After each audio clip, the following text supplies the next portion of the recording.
clever little bugs. You are my salvation. Galactus, one of the 5 cosmic entities of creation in the universe, is once again driven by hunger to devour Earth, yet the Fantastic Four are utterly powerless against him. Mr. Fantastic is like a piece of noodles in his hands, let him torment. Even when the Thing, the Invisible Woman, and the Human Torch join forces, they can't even make him budge an inch. However, Galactus accidentally discovers a special existence, none other than the son of the Invisible Woman and Mr. Fantastic. I will spare your world in exchange for the boy. Here, he sets up a trolley problem of will the Fantastic Four save the Earth or their child, and what kind of special power does this child possess? The story is set in Universe 828. Many years ago, the genius scientist Reed was about to embark on a space exploration mission. He took his good friend Ben with him, as well as his wife Susan and his brother-in-law Jonathan. They were exposed to cosmic radiation and gained superpowers. Mr. Fantastic Reed can stretch and extend his body at will. He also possesses an incredibly brilliant mind. The Invisible Woman Susan can turn herself and others invisible, control the movement of objects, and emit powerful energy waves. The Human Torch Jonathan can control fire and fly. The Thing Ben, first of all, has a physical appearance that has transformed into that of orange rock. He has extremely strong damage resistance and immense strength. The 4 of them take on the responsibility of protecting the Earth, and have become well-known national idols. The Fantastic Four. Susan takes out a pregnancy test and tells her husband that she is pregnant. Reed realizes that he is going to be a father. Tears immediately well up in Reed's eyes, but before he can savor the joy for even a few seconds, a terrifying thought suddenly strikes him where both he and his wife have undergone cellular mutations, and he has no idea if this will affect their child. The Fantastic Four attend their 4th anniversary celebration as a team. After the event, they return to their residence. During dinner, Susan and Reed behave very unnaturally. Ben guesses that Susan is pregnant. Jonathan is extremely shocked when he hears this news. Seeing that his sister didn't refute, he rushed forward excitedly and said he would become the best uncle in history. The public was also pleasantly surprised when they heard the news. They began to frantically guess whether the upcoming baby would be a boy or a girl, and whether the baby would have superpowers. While preparing for the baby's arrival, Reed made a breakthrough in his research on space teleportation technology. Although it can only teleport an egg at the moment, it is believed that it will be of great use in the future. Time flew by, and Susan was only a few days away from giving birth, but Reed became more and more anxious, arranging for one checkup after another. Fortunately, the baby's DNA seemed to have no problems at all. The baby was just a normal, ordinary child, but Reed still couldn't relax. In order to ensure the baby was born smoothly without disturbance, during Susan's months of pregnancy, he had been monitoring 47 criminal organizations around the clock. Fearful that these groups might disrupt his wife's delivery, Reed thought this would ensure everything was safe and secure. But no sooner had he said everything is under control than something strange appeared in the sky. Countless meteors exploded in the air. Jonathan flew into the sky to check what was happening, only to see a silver-clad woman stepping on a skateboard slowly descending. He couldn't tell if she was an enemy or an ally. The Fantastic Four rushed to the woman's side. She introduced herself as the Silver Surfer, and asked if the 4 of them were the defenders of this planet. Susan gave an affirmative answer. Your planet is now marked for death. Everyone was confused upon hearing this. Then the Silver Surfer added that Galactus was coming soon, and when that happened, this planet would cease to exist. She told them to take their last moments to say goodbye to each other. After saying this, the Silver Surfer left. Jonathan wanted to find out what was really going on, so he quickly chased her into outer space, but due to the lack of oxygen, the flames on Jonathan's body began to die out. With quick reflexes, he grabbed the Silver Surfer's skateboard. The Silver Surfer walked over and spoke some alien language, then threw Jonathan back to Earth. This suddenly appearing woman made everyone feel a sense of crisis. Reed investigated the trajectory of her energy fluctuations, and found that within 1 month, the Silver Surfer had visited 5 other planets. Strangely enough, not long after she left, those 5 planets all disappeared mysteriously. More precisely, they didn't just disappear, they were destroyed. This meant that Galactus really existed. The Silver Surfer was responsible for selecting and marking targets, and Galactus would then destroy the planets she chose. The situation was urgent, and Reed believed they had to take action immediately. They must board a spaceship to track the Silver Surfer's location, and by doing so, locate Galactus. The others agreed upon hearing this. Only Jonathan told everyone to calm down. He said he had caught up with the Silver Surfer in outer space, and she had spoken a sentence in an alien language he couldn't understand. Her tone was filled with regret and sympathy. He had a feeling that this matter was not as simple as it seemed. When Jonathan started describing the Silver Surfer's beautiful features, everyone thought he was crazy. They left to prepare for the spaceship, and soon after, Susan called Jonathan to Reed's laboratory. Reed hurried to show them the new spacesuits, one of which was specially tailored for Jonathan. It was flame retardant and equipped with a maximum oxygen supply, allowing Jonathan to generate flames even in outer space. However, there was still a time limit. The flames could only last for 10 minutes. Jonathan was deeply moved by this. Now, everything was ready. The Fantastic Four announced to the public that they would return to space to resolve this crisis, locate and stop Galactus, and protect the home they all shared. With all preparations completed, the excellent spaceship carrying the Fantastic Four lifted off smoothly. Feeling the familiar G-force push, Jonathan couldn't help but shout out in excitement. Next, they needed to dock with the curvature engine in orbit. After a series of precise maneuvers, the spaceship docked successfully, thus gaining the ability to travel faster than light. Then, based on the Silver Surfer's energy signature, Reed tracked down her location. As they approached their destination, the spaceship needed to exit faster than light travel at the right moment. Reed continued to monitor the Silver Surfer's position, only to be shocked to find that she was actually inside a planet, before the four of them could react.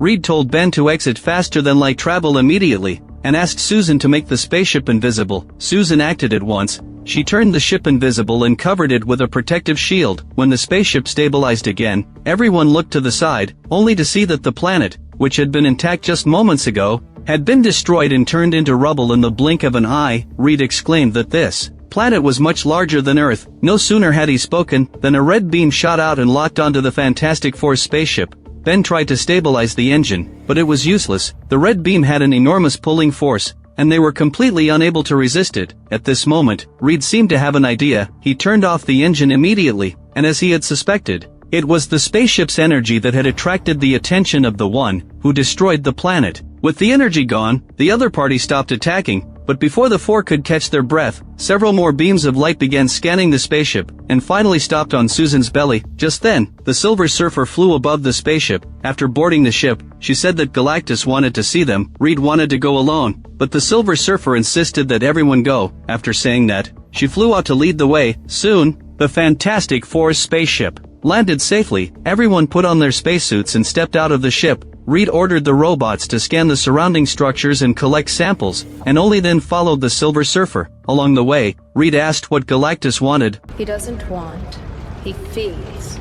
Later, the Silver Surfer admitted that she was the one who selected and marked the planets that Galactus devoured. However, she looked somewhat dejected. Jonathan hurried forward to strike up a conversation, wanting to know the meaning of the alien phrase she had spoken earlier. The Silver Surfer didn't hold back. She said it was a blessing, which meant to live and die with one's kin. Jonathan still didn't fully understand its meaning, but didn't want to make the atmosphere awkward, so he asked some other questions instead. The Silver Surfer simply accelerated and left him behind. Jonathan originally wanted to chase after her, but his oxygen supply didn't allow it. He had to return to the group and continue on foot. After walking for a while, the Silver Surfer told everyone they had arrived, but there was clearly nothing in front of them. Just as they were wondering,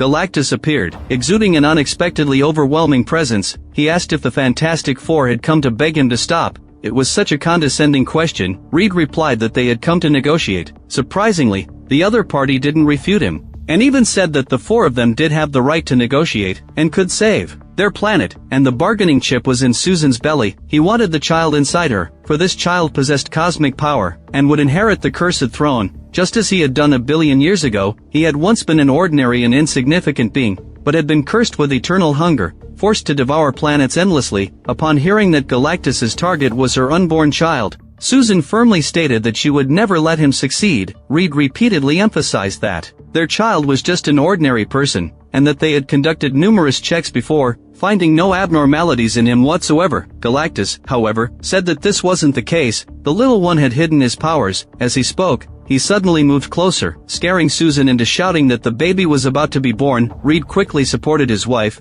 yet he didn't forget the purpose of their trip. He stared at Galactus, roaring that Galactus would never destroy their planet, nor would he ever get his child. Seeing Reed's unyielding attitude, Galactus said he would devour Earth slowly. The moment the words left his mouth, Jonathan flew out immediately. He wanted to make Galactus stop talking, but his oxygen ran out soon after. Just as he was about to fall in embarrassment, Ben rushed forward in time to catch him. Meanwhile, Reed used his superpowers to flee frantically with his wife, and ordered the robots to provide cover at once. But no sooner had he spoken, the Silver Surfer rushed over and blocked their way. With a single blow, she sent Reed flying. When Susan saw her husband being hurt, she fought through the pain and attacked the Silver Surfer, pinned her against the wall and slammed her repeatedly, then threw her into the scorching magma. At this moment, Jonathan, who had been watching silently, spoke up, saying he had found the answer to the question that had been bothering him. It turned out that the Silver Surfer's skateboard wasn't attached to her body. Ben carried Jonathan on his shoulder and continued to flee. Everyone boarded the spaceship as quickly as possible. Susan shouted that she couldn't hold on any longer. Ben vowed to take her home right away. Immediately after, Ben prepared to dock with the engine for faster-than-light travel, but the Silver Surfer caught up again. She didn't give the spaceship a chance to complete the docking. No one knew what benefits Galactus had promised her that made her fight so desperately. Ben asked the robots to help stabilize the ship, as they had to fight with all their might.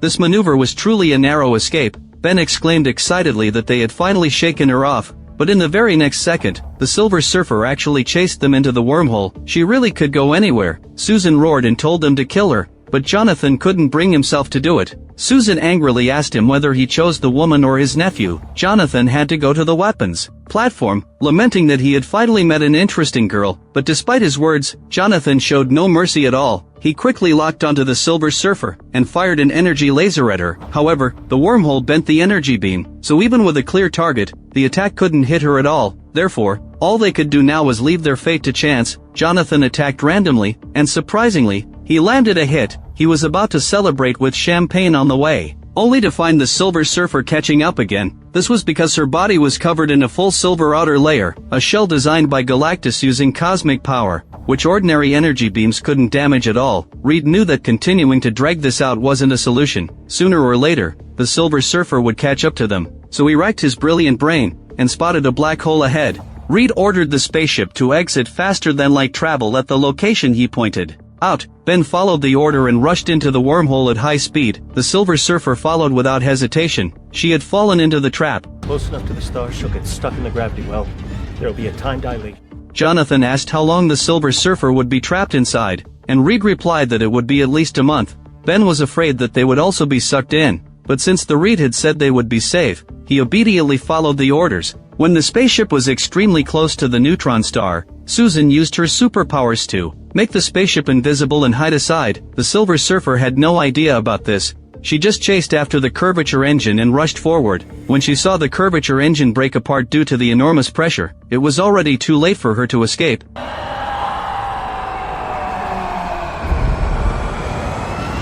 After successfully escaping the pursuit, the Fantastic Four were extremely excited, but bad news came one after another. The remaining fuel was far from enough to take them back home. Fortunately, Reed had a plan. He told Ben to fly the spaceship around the neutron star, using the neutron star's orbital momentum to slingshot the spaceship out. Ben and Jonathan busied themselves with the operation, while Susan was finally going into labor. Every time she exerted herself, she would turn invisible. Reed quickly reached out to feel and confirm that his wife was still there. After some time, a baby's cry rang out. Ben quickly asked the robots to take over his work, then went to Susan and gently took the baby in his hands. Looking at this newly born life, Reed slowly placed the baby into his wife's arms. Everyone broke into warm smiles. The spaceship returned to Earth safely. The people who had been waiting for a long time let out enthusiastic cheers, believing that the Fantastic Four had returned victorious once again. Not only that, they had also brought back the lovely baby Franklin. Everyone hoped Reed would say a few words. The first thing Reed said was an apology to everyone. Their negotiation with Galactus had failed, for the other party's demands were simply too outrageous. Everyone asked what the demand was, and Reed told them the truth. The audience immediately erupted, demanding, "If one child can save everyone, why won't you agree?" Seeing how quickly these people's attitudes had changed, Reed and the others left in disappointment. The trapped Silver Surfer returned to Galactus, who stated that he must get that child. The Silver Surfer wanted to know what kind of magic an infant could possess. but Galactus grabbed her by the neck and lifted her up. He said the child had boundless power, and only by obtaining him could he finally rest. At the same time, the Fantastic Four were still discussing what to do next. Reed was so anxious that he was beside himself, and for the first time ever, he admitted that he had no good solution. Based on the samples collected by the robots, he discovered that Galactus was a godlike being, far beyond their current understanding. Reed could only continue to run tests on his son, hoping to find out what made him special, but the results were the same as before. These troubles were already more than enough to give people a headache, yet the very people the Fantastic Four had been protecting came to annoy them further, demanding that Franklin be handed over to Galactus immediately. It was truly ironic. As a mother, Susan was unwilling to sacrifice her child. She carried her son outside, and heard everyone shouting insults, calling them selfish. Susan didn't fight back. Instead, she said she had always regarded everyone as family. She wouldn't sacrifice her child for the world, nor would she sacrifice the world for her child. Both were equally important to her. She hoped everyone would unite as one to fight against the enemy together. The crowd took her words to heart and left one after another. After hearing Susan's words, Reed exclaimed that he had an idea. He wanted to move Earth to another location, using his space teleportation technology. Reed then announced his idea to the public. He would build teleportation bridges around the world, and move Earth to a place where the enemy wouldn't find it for millions of years. As soon as this news was announced, the whole world began to work busily for this goal. Countries united as one, to save electricity. The entire world cut off power collectively after 8 p.m. Fortunately, they managed to complete the teleportation bridges before Galactus arrived. Next came a global 20-second countdown. Once the countdown ended, they would be able to escape completely. However, when there were only 5 seconds left in the countdown, the Silver Surfer appeared and destroyed several teleportation bridges. Jonathan flew to her side at top speed, and broadcast a recording. When the Silver Surfer heard her native language, she stopped in her tracks. The Silver Surfer was shocked that Jonathan had actually found out about her background. In fact, the Silver Surfer had once been a scientist on her home planet. When she learned that Galactus was going to destroy her home, she made a deal with him. She would work for him, on the condition that he would spare her home planet. Just then, Jonathan played another long recording of distress calls from innocent people on various destroyed planets. The Silver Surfer was tormented by anguish. She flew high into the sky, saying that everything she did was just to save her family. She had no other choice, and neither did Franklin. It would be better to surrender and minimize the casualties. Then the Silver Surfer disappeared into the night. Now, the plan to move Earth had failed. Reed looked at his young son, lamenting that the child hadn't even had the chance to experience the beauty of the world. Reed knew he couldn't give up now. Things had come to this, and they had no other options. They had to take a desperate gamble. He told the others his new plan: if they couldn't move Earth, why not move Galactus to another location instead? All they needed to do was lure him to one of the teleportation bridges, then concentrate energy to teleport him away. But the problem now was, after calculations, Reed found that Galactus's body was too massive. Even if he fell for the trap and stepped onto the bridge, it would still take 37 seconds for the teleportation to complete. What was more, they had no way to get him onto the bridge in the first place. But Susan looked at the child and said she had a way. Galactus wanted Franklin more than anything. The child was the perfect bait. The others all objected, saying the plan was far too risky. But Susan was determined. She firmly believed that as long as everyone united, Franklin would be safe, and so would everyone else. The next day, residents near the teleportation bridge rushed to the shelters. More precisely, to the Mole Man's territory. The night before, the Fantastic Four had talked to the Mole Man, hoping that the underground world would take in the humans from the surface. At this moment of life and death, the Mole Man agreed to let everyone take shelter underground temporarily. After all, if Galactus really destroyed Earth, they would be wiped out too. However, the Mole Man had quite a few demands. It was almost the end of the world, yet they still reminded everyone to wipe their shoe soles clean before entering. Galactus was ready to act. He leaped into the sea, and the entire city of New York trembled violently. The people hiding underground huddled together in fear, staring up in terror. At this moment, they were as insignificant as ants. Galactus glanced contemptuously at the nearby Statue of Liberty, then quickly came ashore. He even picked up a handful of dirt from the ground and sniffed it. Upon hearing the commotion, Reed and the others immediately placed the child on the teleportation bridge,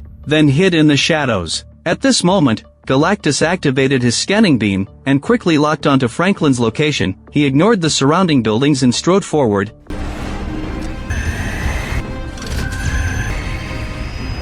Even a powerful sonic attack couldn't harm Galactus in the slightest. Jonathan and Susan immediately teamed up. with flames scorching Galactus's eyes. Reed and Jonathan took the opportunity to swap the cradle, then handed the child over to the robot for care. Seeing Franklin crying non-stop, Jonathan comforted him, telling him not to be afraid, and swore he would be back soon. A few seconds later, Galactus marched forward in anger. Reed stood ready to press the device at any moment. Just as Galactus was about to step onto the teleportation bridge, he keenly sensed something was wrong and suddenly stopped. Galactus realized Franklin wasn't ahead, so he activated his scanner again to lock onto the child's location.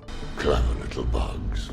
After that, Galactus walked toward the target without hesitation. Susan and the others used their superpowers one after another to stop him, but their attacks were no more effective than scratching an itch. Galactus merely waved his hands a few times. Susan was knocked dizzy, while Ben was sent flying into outer space. Jonathan chased after Ben to save him. Now, 3 of the Fantastic Four were out of action, and the only remaining one, Reed, quickly climbed onto Galactus and launched an attack, striking Galactus's body repeatedly with his weapon. But in Galactus's eyes, he was no more than a tiny ant. Galactus pulled him off his back, then squeezed him in his hand and tormented him arbitrarily, yanking him violently as if pulling a strand of noodles. Just as Reed was about to reach the limit of his stretching ability, Jonathan and Ben descended from the sky and rescued Reed in a rather disheveled state. At this moment, Galactus strode toward the target, grabbed Franklin, who was lying in the cradle, with his massive hand, and lifted the child out of the cradle. You are my salvation. Hearing her son's cries, Susan did her utmost to stop Galactus. Motherly love unlocked her maximum potential. Galactus didn't take her seriously at first, but soon found his body uncontrollably falling backward. Reed panicked and told his wife to stop, but Susan shouted for them to save their son immediately. Then the others quickly coordinated their efforts. Jonathan was in charge of activating the device at any time. Reed focused on finding a chance to save their son, and Ben rammed into buildings to force Galactus onto the teleportation bridge. Soon, the 37-second countdown began. Reed successfully jumped onto Galactus's hand and rescued their son, but Susan didn't dare to let her guard down for a moment. To prevent her beloved family from being harmed anymore, she used all her strength to push Galactus into the teleportation array. Only then did she feel relieved and collapse to the ground. Ben shouted excitedly that they had succeeded. Seeing Galactus trying to climb out, which would undo all their previous efforts, Jonathan couldn't bear to let that happen, so he decided to sacrifice himself. He said, "Tell Franklin his uncle loves him very much," then charged toward Galactus, but suddenly, the Silver Surfer rushed out and kicked him away. Finally, it was all over. Reed and the others hurried to check on Susan, only to find that she had stopped breathing. Reed couldn't accept the reality. He kept performing CPR on his wife, begging her to open her eyes and look at him and their son, but all his efforts were in vain. Ben reached out to comfort Reed, telling him to grieve properly, and Reed finally realized his wife would never wake up again, so he kissed her affectionately to say goodbye. Just then, Franklin cried and stretched out his hand toward his mother. Reed quickly picked up the child, letting the little one feel his mother's embrace for the last time. The scene made all the adults' hearts ache deeply. At this moment, Franklin stopped crying as he looked at his mother, and even broke into a smile. The next second, Susan's hand suddenly twitched. Jonathan, who was standing nearby, saw it clearly. He widened his eyes in disbelief. After a moment, Susan took a sharp breath and came back to life. Everyone was stunned. Franklin clapped excitedly, for all of this was due to his power. At such a young age, he could already break the laws of life and death to revive his mother. It was no wonder that when he grew up, he could stand against cosmic god-level beings all by himself. And after going through this incident, Susan realized just how powerful her son was. The residents of New York returned to the surface. When they learned that the Fantastic Four had saved them once again, they gave the most sincere applause. In the days that followed, Ben took on the role of looking after the child. The mayor went to Susan and her husband with a super tiny teen uniform, hoping that Franklin could put it on during the press conference later, but Susan thought the child was still too young and shouldn't be in the spotlight so early, so she refused. However, one thing had to be admitted: Franklin had also played a part in saving the world. Soon, an unaware reporter introduced grandly, saying the Fantastic Four had become the Fantastic Five. But when he turned around, the spot was empty. By this time, Susan and the others had already escaped from the press conference. A few grown men tried to install a baby seat in the vehicle, and surprisingly, it took them a long time to get everything done. Years later, Susan told stories to the slightly older Franklin. After finishing one book and getting ready to switch to another, she sensed someone else breaking in on her way back. Susan immediately became alert. and when she went to check, she found that it was Dr. Doom who had come. What on earth was his purpose? The movie ends here. To be honest, the setting of this movie is a bit unconventional. The Fantastic Four are the only four protectors left in the world, but the total absence of the military reveals many flaws. Galactus is a cosmic god-level villain. When he is about to destroy Earth, there is no military mobilization at the national level at all. Everyone just waits eagerly for the Fantastic Four to save them. This is really unreasonable. However, it's worth mentioning that the movie actually gives the villain a character arc with humanity. The Silver Surfer is obviously Galactus' accomplice, but further exploration reveals she is also a tragic figure. The most surprising part is that in the end, she is moved by Jonathan's determination to protect his family, voluntarily disconnects from her surfboard, and uses her own energy to detonate Galactus' energy core. This scene is truly touching. If you like my commentary, please subscribe to my channel. Your support is my greatest motivation.